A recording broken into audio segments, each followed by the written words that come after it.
4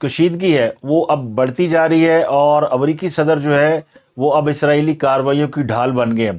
اسرائیل نے کل الشفا ہاسپٹل کے اوپر بھی اٹیک کیا، اور آج بھی دوسرا اٹیک کیا۔ اس کے علاوہ حماس کے بانی اسماعیل ہانیہ کے گھر کے اوپر بمباری کی گئی، ان کا پورا گھر مسمار کر دیا گیا۔ اس وقت غزہ میں جتنے ہاسپٹل ہیں سب کے اوپر بمباری کی گئی ہے۔ الزام یہ لگا رہی ہے اسرائیل کی جو انتظامیہ ہے کہ اور فوج جو ہے وہ یہ کہتے ہیں کہ جتنے ہاسپٹل ہیں ان کے نیچے سرنگیں بچھائی گئی ہیں، اور حماس جو ہے وہ ان سرنگوں کے ذریعے آپریٹ کرتی ہے، تو اس لیے الشفا ہاسپٹل پر 2 بار اٹیک کیا گیا۔ فوج اندر داخل ہوئی، اسرائیلی فوج جو خود اسلحہ اور باقی کی چیزیں لے کر اندر گئی تھی، اور کوشش کی یہ تھی ان کی کہ میڈیا کو یہ دکھایا جائے کہ اندر بہت بڑا اسلحے کا ڈیپو ہے یا سرنگیں بنی ہوئی، تو ان کو کچھ نہیں ملا۔ اسی جنجلاٹ میں انہوں نے وہاں پہ فائرنگ کی، دیواروں کو چھنی کر دیا، ڈاکٹروں کو ہراساں کیا، اور غزہ کے جو زخمی ہیں اس جنگ کے ان کو بھی انہوں نے شدید طور پر ہراساں کیا۔ جواب میں القسام بریگیڈ نے کچھ دیر پہلے حملہ کیا ہے، اور یہ اسرائیل کے 2 شہروں کے درمیان کیا، اور ایک چوکی ہے جو تباہ کر دی گئی ہے، اور کچھ اسرائیلی فوجیوں کو ہلاک کر دیا ہے۔ اسرائیل نے حزب اللہ کے اوپر جنوبی لبنان کی طرف اٹیک کیا، اور حزب اللہ کی جانب سے بھی اسرائیل کو جوابی اٹیک کیا گیا ہے، اور لبنان کے بارڈر کے اوپر جنگ جاری ہے۔ دونوں طرف سے ایک دوسرے کے اوپر میزائل داغے جا رہے ہیں، اور یہ محاذ بھی الگ سے کھلا ہوا ہے۔ تو اسرائیل کے اس جارحانہ اقدام پر کہ انہوں نے الشفا ہسپتال پر بھی اٹیک کیا، اس سے پہلے بھی جب ہسپتالوں پر بم مارے گئے تھے تو امریکہ نے اس کا دفاع کیا تھا، اب بھی امریکہ اس کا دفاع کر رہا ہے۔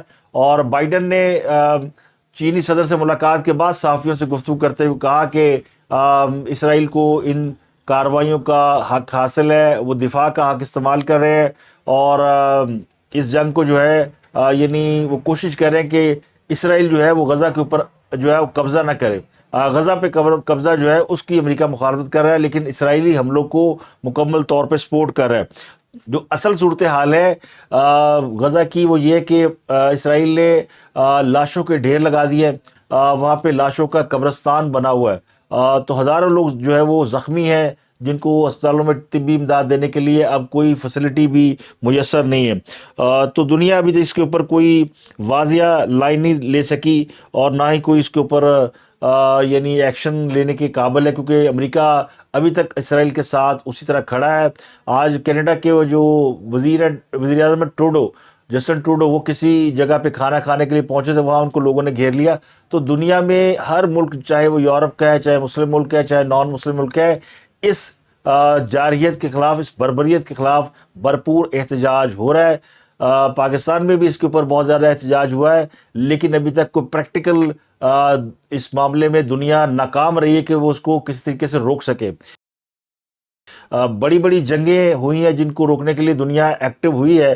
یوکرین کے اوپر حملے پر تو پورا یورپ اکٹھا ہو گیا تھا، اور سب نے روس کی ایسی تیسی پھیر دی، اور ابھی تک یوکرین کو ہزاروں لاکھوں ڈالر کی امداد دی جا رہی ہے، اسلحہ دی جا رہا ہے، اور اس ماتم کیا جا رہا ہے۔ وہاں پہ ایک کیجویلٹی ہوتی ہے تو پورے یورپ میں کوہرام ہوتا ہے، لیکن یہاں پہ مسلمان مر رہے ہیں، اور مسلمان ممالک جو ہے وہ خاموش بیٹھے ہیں، خاص کر عرب ممالک جو کہ اس سے پہلے فلسطین کے ساتھ ہمیشہ کھڑے ہوتے تھے، اس بار وہ سوائے زبانی جمع خرچ کے اور کچھ نہیں کر رہے، اور جن کے اوپر یہ شکوہ تھا کہ وہ عرب ممالک نہیں ہیں، نان عربز ہیں، وہ ابھی تک اس جنگ میں فلسطینیوں کی مدد کرتے ہوئے دکھائی دے رہے ہیں۔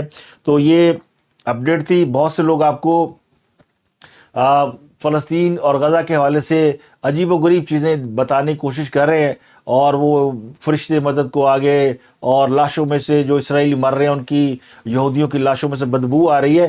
تو یہ ساری باتیں جو ہے وہ حقائق سے کوئی بہت زیادہ قریب نہیں ہے، یہ صرف اپنی ویورشپ بڑھانے کے لیے اور مرچ مسالہ ڈال کر کچھ خبریں بیان کی جا رہی ہیں۔ تو میں ریکویسٹ ہے میری، اور میں سمجھتا ہوں اس لیے بہت کم اس کے اوپر بات کر رہا ہوں کیونکہ حقائق ہم تک صحیح طرح پہنچتے بھی نہیں ہیں، تو صرف اس کے اندر یعنی ایسی چیزیں ڈالنا یا ایسے لوگوں کے جذبات کو پرووک کرنا یا خراب کرنا، اس سے بہتر ہے کہ آپ حقائق کے قریب رہیں، اور جو کچھ ہو رہا ہے تو یہ میں نے آپ کو بتا دیا ہے کہ جو اب تک کی دستیاب معلومات ہیں میڈیا سے، اس کے مطابق صورتحال یہ ہے کہ اسرائیل مسلسل جو ہے وہ اٹیک کر رہا ہے، اب غزہ پہ قبضے کرنے کی سوچ رہا ہے، اور اس کی جو ہے وہ امریکہ نے مخالفت کی ہے، لیکن حملوں کو امریکہ نے بالکل جائز قرار دیا ہے، اور چائنا جو اس وقت امریکہ میں موجود ہے اس نے اس کے اوپر کوئی یعنی واضح سٹینڈ نہیں لیا۔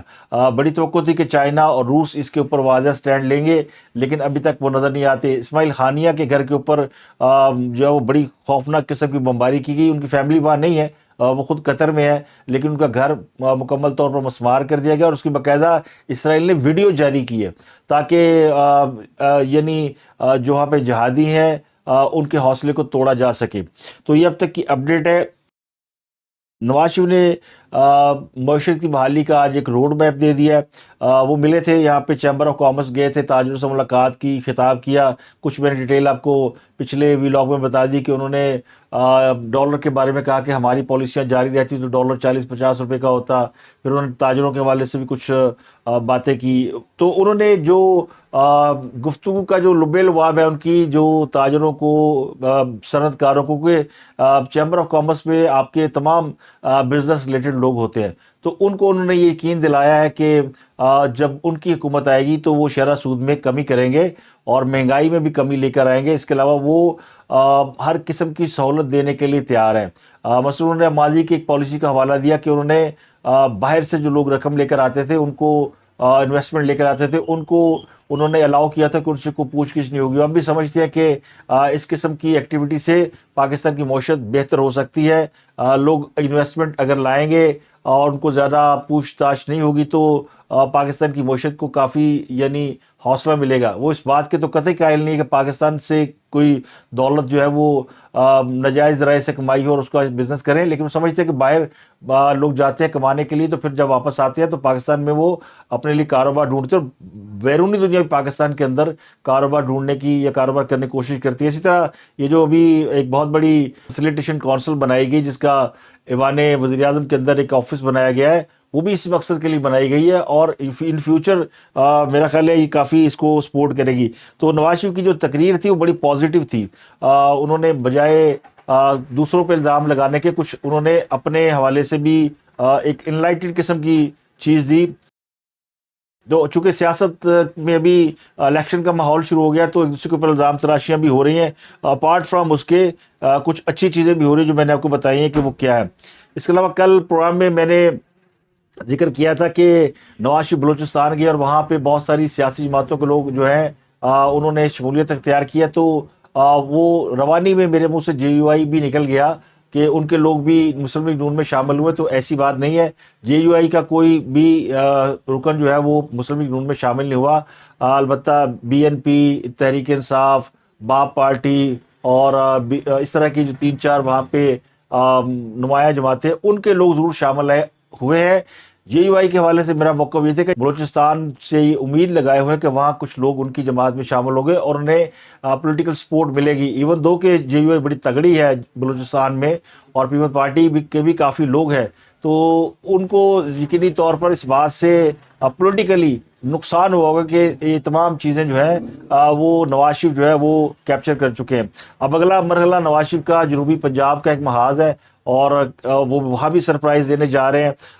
اگلے چند گھنٹوں میں آپ کو خبر آ جائے گی کہ وہاں بھی انہوں نے کافی لوگوں کو اپنی پارٹی میں شامل کر لیا، اور یہ ہم نے ماضی میں بھی دیکھا ہے، ماضی میں بھی نواز شریف کے ساتھ اس طرح ہوا تھا، لوگ آئے تھے اور پھر ان کو 2/3 میجورٹی کے ساتھ پرائم منسٹر بنایا گیا، پھر اس کے بعد عمران خان کے ساتھ بھی یہی کچھ ہوا، لوگ آئے اور ان کو پٹے پہنائے گئے، اور پھر ان کی جب حکومت گئی تو سارے پھر کر کے اڑ گئے۔ تو آج بھی ظاہر ہے ہوا کا بہاؤ جو ہے وہ نواز شریف کی طرف ہے، اور وہ بڑی پازیٹیو باتیں بھی کر رہے ہیں، اور پازیٹیوٹی اتنی ہے کہ جب سے وہ آئے ہیں پاکستان میں سٹاک مارکیٹ خاص کر بزنس کمیونٹی کو بڑا یعنی سپورٹ ملی ہے۔ تو اب اس کو لوگ مانے یا نہ مانے، بلیسنگ ہے۔ اب ایک ان بلیسڈ بھی ہیں، وہ بھی بلیسنگ والے ہیں، ان کو اللہ تعالیٰ نے پرائم منسٹر کے عہدے تک پہنچایا تھا، تو آج کل وہ ڈیالہ جیل میں قید ہیں۔ ان کے حوالے سے ایک خبر یہ ہے کہ چودھری پرویز نے یہ خبر دی، اور انہوں نے ایسی صحافیوں سے بات کرتے ہوئے کہا کہ میری چونکہ بیرک ہے عمران خان کے ساتھ والی بیرک، اور وہاں پہ کچھ لوگوں نے وزٹ کیا ہے اور ان کا تعلق جو ہے وہ امریکی وفد نے وزٹ کیا ہے. کچھ ان کے جو صحافی ہیں، ویلاگرز ہیں، انہوں نے بھی خبر دی کہ جی امریکی وفد آیا تھا، اس میں Greg Edward, Robert Franklin, Donald سرولمیئر ہے، مارک رائس اور پیٹر رچ شامل ہیں. 5 لوگوں کے بارے میں کہا گیا. ان کے ویلاگر نے کہا. اچھا، اس پہ یعنی ایک شور مچ گیا کہ اڈیالہ جیل میں امریکی وفد نے جا کے ملاقات کی. پھر کہا گیا جی IMF کا وفد بھی مل کے گیا ہوا. تو یہ شور مچا پچھلے 24 گھنٹوں سے. خان صاحب سے ان کی بیوی نہیں مل پا رہی اکیلے میں، تو امریکی وفد ملا ہوگا، اور امریکی وفد اگر ملا ہوگا تو کسی کی یعنی غیر موجودگی میں ملا ہوگا، 1 to 1 ملاقات ہوئی ہوگی، یا IMF کا وفد ملا تو وہاں پہ کوئی یعنی گورنمنٹ افیشلز نہیں ہوں گے. تو یہ بڑی حیران کن بات تھی کہ عمران خان صاحب کو اتنی فیسلٹی اڈیالہ جیل میں دی جا رہی ہے سوشل میڈیا میں، اور چودھری صاحب جو ہے وہ بالکل ان کا حال بھی وہی ہے جو کہ جس طرح کا حال ان کا ہو گیا شیر رشید صاحب کا. تو قید جو ہے نا، وہ انسان کو وہ کر دیتی ہے، یعنی کنفیوز کر دیتی ہے، یا ذہنی توازن ان کا وہ کہتے ہیں ہندی میں مانسک سنتولن بگڑ گیا. تو اڈیالہ جیل میں کے حوالے سے اب اڈیالہ جیل والوں کو بتانا پڑ گیا ہے. وہاں سے جیلر صاحب کو اور باقی جو انتظامیہ، انہوں نے کہا کہ جناب عمران خان سے کسی کی کوئی ملاقات نہیں ہوئی، اور نہ کسی سے ملاقات کا کوئی سوال ہی پیدا ہوتا ہے. عمران خان اور چودھری پرویز الہی کو اڈیالہ جیل میں الگ الگ رکھا ہوا ہے، جس کا زمینی فاصلہ 500 میٹر ہے. اب چودھری صاحب کہہ رہے تھے کہ میری بیرک نا عمران خان کے بالکل ساتھ ہے، اور کوئی ان کی بیرک میں آتا تو مجھے پتہ چل جاتا ہے وہاں پہ کیا ہو رہا ہے. اب 500 میٹر دور سے چودھری صاحب نے یہ سن لیا کہ وہاں پہ کوئی IMF کا وفد آیا ہوا تھا، چلے، یا ان کو کسی نے مخبری کر دی ہے. اب چونکہ پچھلے 2 دن سے نیب کی ٹیم وہاں جا رہی ہے اور عمران خان سے گفتگو ہو رہی ہے، تو انگریزی میں بھی ہو رہی ہے، اردو میں بھی ہو رہی ہے. خان صاحب جو ہے وہ انگریزی جھاڑتے ہیں آنے والوں کے سامنے تاکہ وہ روب میں آئیں. وہ اردو میں سوالوں کے جواب ذرا کم دیتے ہیں. تو وہ سمجھتے ہیں کہ یہ جو انٹروگیشن والے ہیں نا، یہ انڈر پریشر ہو جاتے ہیں، انگریزی بولیں گے تو متاثر کر لیں گے. تو ان کی بیرک میں انگریزی فر بولی جا رہی ہے، اور بولنے والے وہی ہیں. تو کسی نے مشقتی نے کہہ دیا ہوگا جی وہ بندے آئے نے انگریزی بولتے پہ نے عمران خان کے نال. تو چودھری صاحب نے اندازہ لگا لیا کہ یہ پھر امریکی وفد آیا ہے، اور یا پھر IMF کی ٹیم آئی ہوئی ہے. تو انہوں نے پھر یہ صحافیوں کو کہہ دیا. ابھی ان کی مہربانی ہے کہ انہوں نے یہ نہیں کہا کہ مجھے بشارت ہوئی ہے، صرف انہوں نے یہ دعویٰ کیا کہ بس میری ساتھ والی بیرک میں ہے تو مجھے پتہ چل جاتا ہے. اب وہ جیل والے کہہ رہے ہیں کم از کم 500 میٹر یعنی ½ کلومیٹر دور ہے. پھر انہوں نے کہا کہ جی عمران خان سے ان کی فیملی اور وکلاء کے علاوہ کسی سے کوئی ملاقات نہ ہوئی ہے، اور فیملی اور وکلاء سے ملاقاتوں کا باقاعدہ ریکارڈ مرتب کیا جاتا ہے. اس کے علاوہ ان سے تفتیشی حکام مل رہے ہیں جن کا کوئی تعلق ہے، مقدمہ ہے، وہ آ کے مل رہے ہیں. اور اڈیالہ جیل کی سیکورٹی کے لیے 300 سے زائد CCTV کیمرے لگے ہوئے ہیں، اور وہ کیمرے سیدھے لگے ہوئے ہیں IG جیل خانہ جات کے کمرے میں، اور ان کا کنٹرول روم وہاں پہ ہے. تو وہ کنٹرول روم کے ذریعے ان کی باقاعدہ نگرانی کی جاتی ہے. تو یہ پوری یعنی کل صورتحال ہے. عمران خان صاحب کی جو خفیہ ملاقاتیں ہو رہی ہیں، ان کی پھر کوئی CCTV فوٹیج بھی بنی ہوگی، کوئی باہر کوئی گاڑی آ کے لگی ہوئی ہوگی، وہی دکھا دیتے کہ ایسے کوئی گاڑی آئی ہے اور اس میں غیر ملکی شامل ہے. تو یہ بھی چوٹ چتالی. تو شیر رشید کی طرح بیچارے چودھری پرویز الہی صاحب، ان کا بھی جو ہے نا وہ کہتے ہیں نا وہ کھسک گئے، سترے بترے ہو گئے. صدر جھوٹ نہ بولے تو وہ کیسے وہ اس جماعت کا صدر کے لائے. تو وہ ان کا یہ جھوٹ جو ہے وہ بھی بے نقاب ہو گیا. تو یہ بھی چھڈو پروگرام ہے، اور نیب والے خاص صاحب کو رگڑا دے رہے تھے، اور یہ کہہ رہے تھے کہ جناب وہاں ملاقاتیں ہو رہی ہیں اور باہر سے لوگ آئے ہیں. وہ کہتے ہیں عمران خان نے ووٹ پینا کہ تانوں اندازہ بھی نہیں گا. تو چلے چودھری صاحب کی زبان مبارک ہو، اور ہو سکتا ہے کہ ان کے مذاکرات ہو رہے ہو، لیکن وہ مذاکرات ان کے جیل حکام سے ہو رہے ہیں اور تفتیش کاروں سے ہو رہے ہیں. ان کے علاوہ کسی کو وہ پھڑکنے بھی نہیں دیتے پاس. تو امریکی وفد کے سینٹرل جیل کا دورہ یا امریکی حکام کا عمران خان سے ملاقات کرنا بالکل ایسے ہی ہے جیسے بلی کو خواب میں چھچڑے نظر آتے ہیں. تو اب تک کے لیے اتنا ہی. آپ سے ملاقات ہوتی ہے اگلے ولاگ میں. اپنا گرد و نواح کے لوگوں کا بہت خیال رکھیے گا.